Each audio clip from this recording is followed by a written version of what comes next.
What is up, YouTube? It is showtime and I am back with it again, another video. Now in this video, I'm going to be showing you guys a new footer build, a new 7-foot center build that you guys can actually be using in the stage, on the threes, and for competitive play.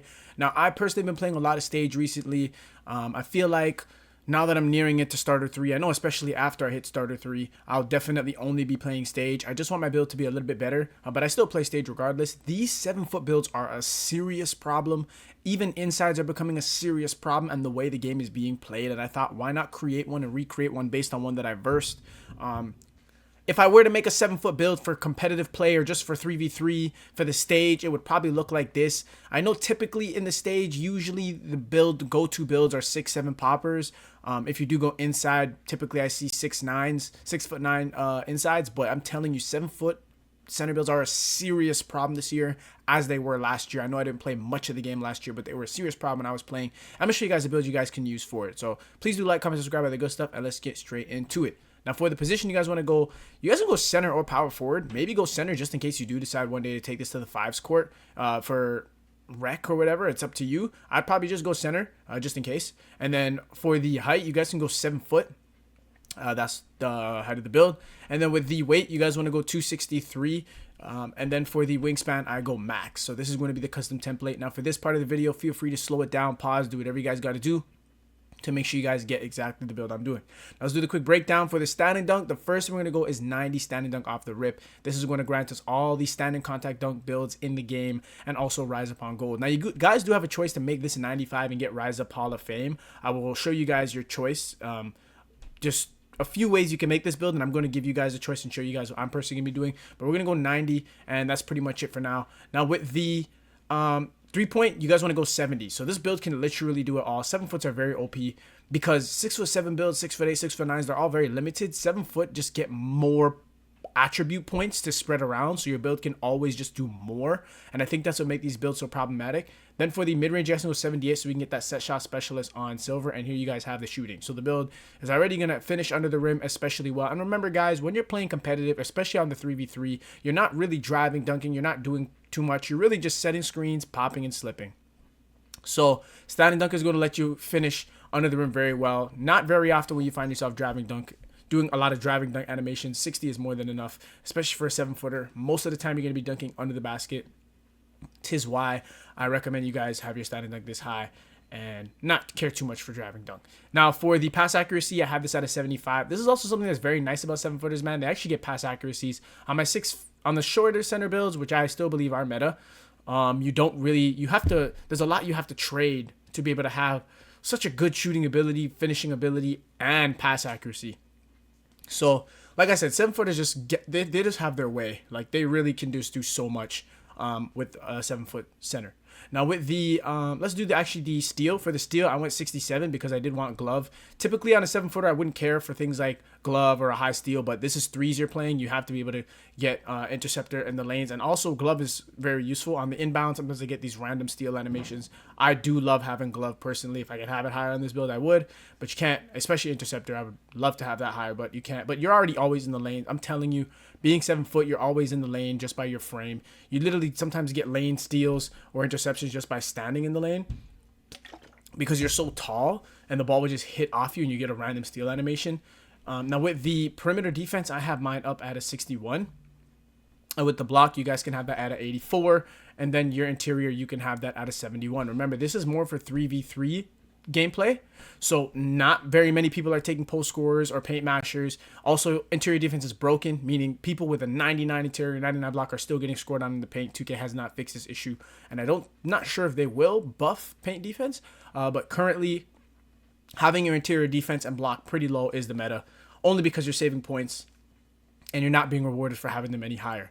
Now for the rebound, this is where the build's going to get real dog like. You want to go 99. I'm telling you, as a 6'7", someone who mains a 6'7", I cannot get over. I've played these 7-footers and I cannot get a rebound over them. It does not matter what I do. I'm telling you guys, a 7-foot with a 99 rebound or just rebound chaser and box out beast, it's a serious problem. Like, I find that there are games going by where I do not get a single rebound. I've had games where I've got one 7-footer as 8. It's ridiculous. Like, these things should indefinitely be banned from wagers. I think they already are, but these things are just insane, these 7-foot builds. And then with the speed, I went 65. No point in going 66. I don't think there's much of a difference between 65 and 66. With the agility, I did go max. And with the strength, I went 91. Now, the reason I did 91 is because, sorry, and then for the vertical, just put the 74. Now, the reason I want to go 91 is because I'm planning on hitting starter 3. So I'm literally going to take my whole +5 cap breakers and put it all on my strength. That way I'll be able to get box out beast on legend, and also my brick wall will be on Hall of Fame. If you're not preparing to be starter 3, you can make the build a bit differently by giving yourself 95 off the rip. You will need this 95 off the rip, and this is pretty much what your build is going to look like. So we have a few more ticks here. If I had to use them anywhere, I know we don't have very much. So you can honestly put it on something like the, I'll leave it up to you guys. You can put it on your defensive rebound. You guys can put it on your 3-ball. 3-ball would probably help. And then you guys can probably put it on, I'll leave it up to you guys, bro. You guys can really do whatever it is you guys wish with these extra points. Pass accuracy, completely up to you guys.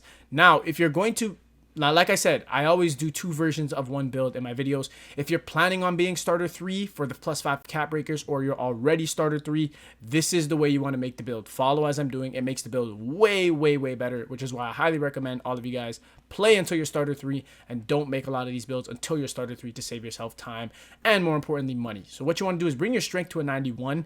The reason why you're doing this is because you're going to use all 5 of your cap breakers on your strength. That gives you a 96 strength. That will unlock the box out beast badge on legend, and then you also get your brick wall on Hall of Fame. Now with these extra ticks here, because remember, you're going to be bringing this strength back up to a 96 using your cap breakers. So sorry, this is how I would make the build. So if you do plan on hitting starter 3, or if you're already starter 3, make sure you make the build like this. The difference is that you guys get paint prodigy on silver. You also will get badges like post powerhouse on gold and all these extra. The reason I would do this is because you guys can get your team a last minute bucket in the paint and kind of score underneath the basket with like a drop step, and then also into a rise up. So that's why it's going to make your build a little bit more diverse. You guys can make the build like this if you do plan on hitting starter, and put all 5 of your cap breakers on 91. That would grant you a 96 strength, which will give you the box out beast on legend, and then also give you your brick wall on Hall of Fame.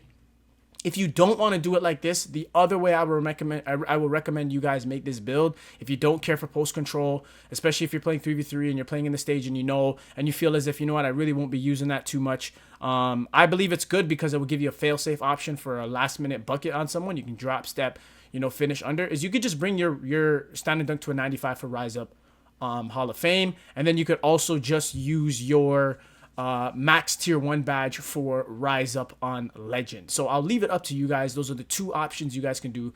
Also, when you do this, you do have a few points. I'd say throw them on your 3-ball, and this is how you can do it. So now you guys have option 1 and you have option 2. Option 1 is to have post control and close shots so that you guys can get some under the basket finishes, or just go rise up on Hall of Fame, bring this standing dunk to a 95. Then you can use your max tier 1 badge on rise up legend, and you still have your max tier 2 badge left. And if you want to know what to do with that, I would probably recommend you guys go for your tier 2. Let's see, what's a good tier 2 badge? High flying denier gold. I think high flying denier gold is a good one. So now you guys have your options, you guys have your choices. I'll leave it up to you guys. If you guys ask me what's better, I really don't know. It's really up to personal preference. I like the rise up one, but I also do like the one where you're able to finish and kind of get some post moves off.